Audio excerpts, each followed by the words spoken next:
we've heard all about the saga over the naming rights of Páirc Uí Chaoimh, and then we heard the Ordstroher of the GAA during the week saying that 96 million for this stadium actually is increasingly looking like value for money. What do you make of that? Yeah, I suppose there's so much we could say about the stadium. When I think of Tom Ryan's word and saying that talking about the stadium maybe being a good value, I think some of my American colleagues saying maybe I've a bridge. I'd like to sell you, Tom, but there's so much can be said about the stadium.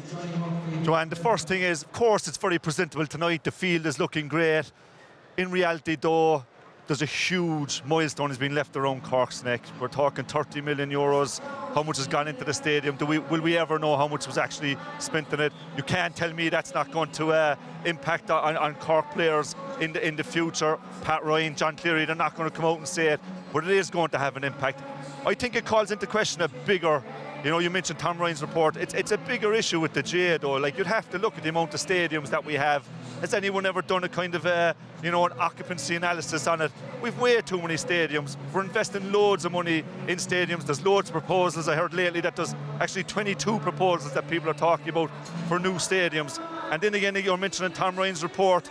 Here, Tom Ryan on about the 40 million that's gone into the inter-county game, as if it's going into the players' pockets. Like, how much are the players getting out of that? They're getting probably, I think it's 7 million in terms of expenses, but it's been presented as if it's almost like this is all going into the players. But you link the amount of money that's been invested in stadiums all over the place.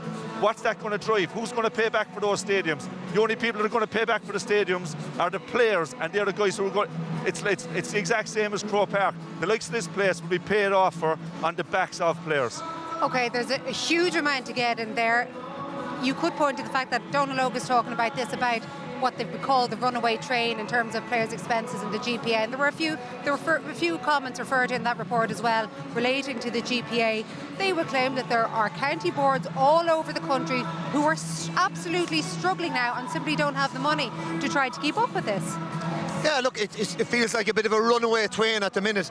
And even if you think about the game of hurling and the whole fiasco last year over the GAA Go, and then we hear this year about how they're alienating some of the counties from trying to miss them from the league.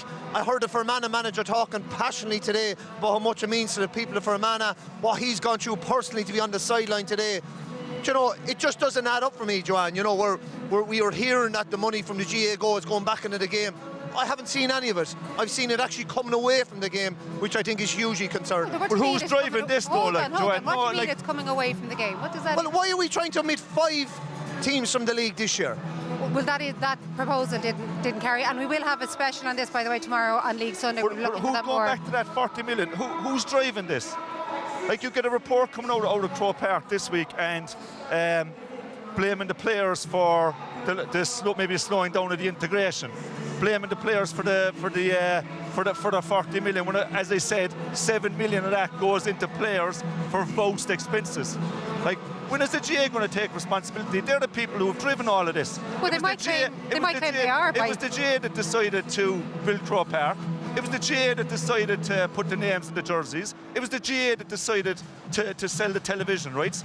They remind you the Tories in the UK and that they're blaming everyone else, blame the immigrants, blame everybody on their mistakes. When are we going to see Tom Ryan come out with a report and say, I'm taking responsibility for this, and I'm taking responsibility for this stadium for going 30 million, because the GAA and Croke Park are as much responsible as Cork for the debt that's here. They all approved it. Tom Ryan is finance director since 2007. All of these proposals, when Cork told them whoppers in terms of what this stadium was going to pay back. One of those whoppers being that this was going to be a centre of excellence. And whilst I say this is a nice stadium to come and watch a game here tonight, it's like going into some couple's home where they've got a nice front room, but they've got no dinner on the table, because you can't tell me this isn't going to impact Cork players into the future. So you're saying the Cork don't have to bear responsibility for this as well? They have absolute responsibility. I've been saying that I've been saying that with many years. But my point being is that Croke Park have responsibility. They all approved this.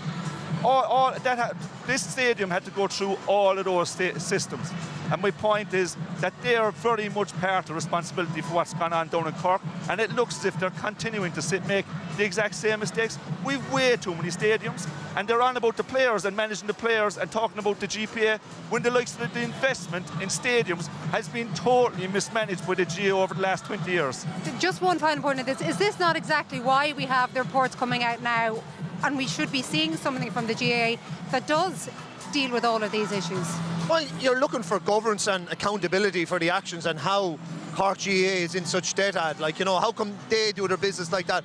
And I feel in Cork, sometimes they dirty their laundry in public for everyone else. Stuff goes on in other counties and is kept in-house and they manage it locally. Sometimes the Cork people like to talk a bit too much and put it out there and all that. If they have to, Cork have to take credit for the situation they're in and the future of the Cork game, football and hurling, some of it is at their desk.